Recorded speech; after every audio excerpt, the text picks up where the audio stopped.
If your adult child needs a safe space to avoid offensive words, you failed as a fucking parent. If anything in my seminar offends you, blame your parents for raising a pussy. What's going on, guys? I fixed it in your face. Don't forget to smash the like button, hit the subscribe button, all that good stuff. That's I'm helping you out. You can help me out. It's really simple. Please just be kind. Do what helps me, because I'm helping you for free. You can help me for free. That's all I'm saying. All right, so today's topic, bogging scooters. There's going to be a few iterations we're going to discuss and why it might happen. So let's say you bought a scooter and you just put a carburetor on it. You bought a brand new carburetor and you slapped it on there and the scooter's bogging. Well, this could be caused by a number of different things. So we're going to troubleshoot backwards a little bit here, but normally what causes bogging is not enough air or gas, okay? Now, knowing that, we have to troubleshoot a few things. So first we need to make sure that the scooter's getting gas. How do we do that? We disconnect the fuel line that is going into the side of the carburetor, disconnect it and turn the scooter over. It should activate the petcock, which then should start pushing fuel, well, pulling, gravity fed, putting fuel down through it, and you should see it leak a bunch, and then when you let off the starter, it should stop because it's not receiving vacuum anymore, so it should just leak for a couple seconds and stop. All right, so we know that you're getting gas.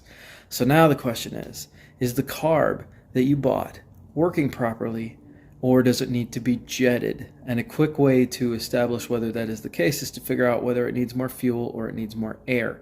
Now this is kind of difficult sometimes to do, but a great starting point is to disconnect your stock air box completely off the carb and then see if it runs better. If it runs better, then you know that it's getting too much gas and not enough air. At that point, instead of jetting the carb, it's probably easier just to go get a pod filter and slap a pod filter on there. If it runs really great and it's not running super lean and the fumes coming out of the tailpipe still smell a little bit, you know, gassy and exhausty, that's perfect. Just run it as is. You're good to go. If you don't smell much gas fumes out of there and it still smells like it's running pretty lean, that means it's getting too much air. Here's another little secret for you, okay? Take some duct tape, and if you put a pod filter on there, wrap duct tape around the pod filter and start cutting off more air as you go until you start getting a little bit of an exhausty, fumey smell coming out of the tailpipe. That's when you know you've reached pretty much the correct mixture for the scooter. Okay, so you know pod filters are round. Just take duct tape in small amounts and start wrapping the pod filter up until the exhaust starts to change a little bit and you start smelling different changes in the exhaust. Okay, but that is normally what would cause a bogging if you just slapped on a new carburetor. Now let's say you bought a scooter and you get it home and you're just trying to make it run and it won't run, and you get it started but it immediately bogs out. That is 100% signs of clogged jets on your scooter. You're going to need to pull the carb, remove the bottom of the float bowl off, and clean the interior of the carburetor, the internals of the carburetor. And a lot of times that doesn't work. Most of the time these things have sat so long that it chewed up the whole inside of the carb and they're just garbage. It's $20 for a new carb on eBay, Amazon, Temu. Any one of these places would have these carbs.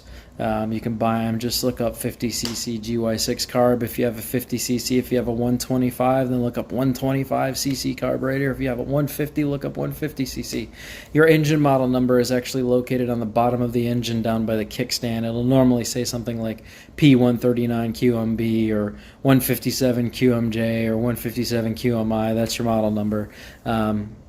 If you want to be really specific with ordering carbs and parts, that is where you're going to be looking for your engine part number. But other than that, guys, bogging is really only caused by a few things. So if you bought a used scooter off somebody that's been sitting a long time, you can pretty much guess that the carb is probably trashed. I would say probably a good 85% to almost 90% of the time that I get a cheap scooter off somebody that's been sitting for a long period of time, cleaning the carb doesn't really do anything. It's easier just to replace the carb. It's cheaper, it's faster, it's simpler.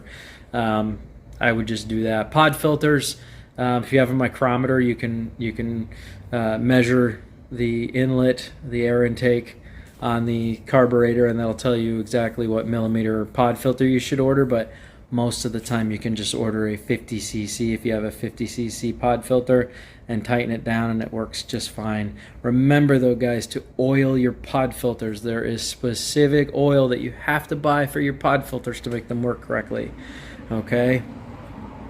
So that's really the main causes of bogging. Now, if it doesn't end up being any of that, then I would do a valve job. It's probably time to investigate your valves, because a lot of times if the valves get really out of whack and they need adjustment, then you can also run into hard running, hard starting, and bogging issues.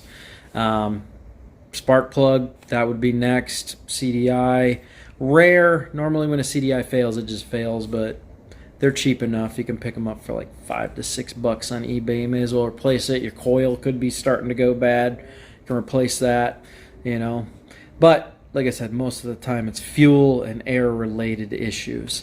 So this would be my guide to help you understand bogging condition, right?